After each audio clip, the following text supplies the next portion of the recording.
और अब अमेरिका से आई उस खबर की बात करते हैं जिसकी चर्चा हर तरफ हो रही है और इसका कीवर्ड जो है वो है नेतन्याहू रेखा।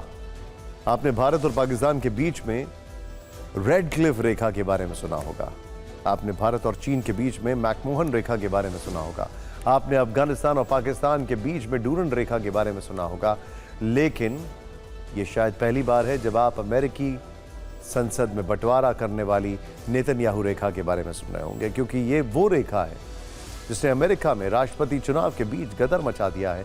9 महीने से खुद हमास के खिलाफ जंग के बीच पहली बार इजराइल के प्रधानमंत्री बेंजामिन नेतन्याहू अमेरिका पहुंचे, बल्कि पहली बार उन्होंने अपना देश छोड़ा है।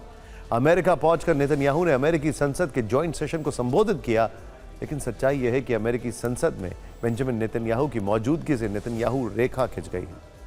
यह अलग बात है कि उनको 55 बार स्टैंडिंग ओवेशन मिला।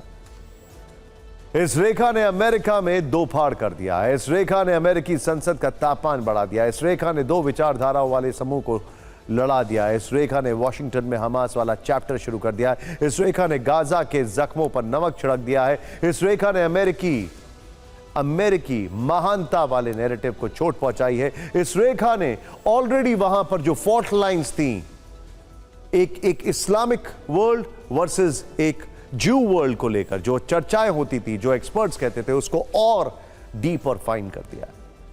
यानी जो अमेरिका दावा करता था कि उसने अपनी नीतियों से दुनिया में ग्लोबल संतुलन बिठाया है, अब उसी अमेरिका के लोकतंत्र के चारों खंभे हिलने लगे हैं। अब अमेरिका को साबित करना है कि महानता का जो नैरेटिव उसने पूरी दुनिया के लिए सेट किया है, उसमें कहां खरा उतरता है।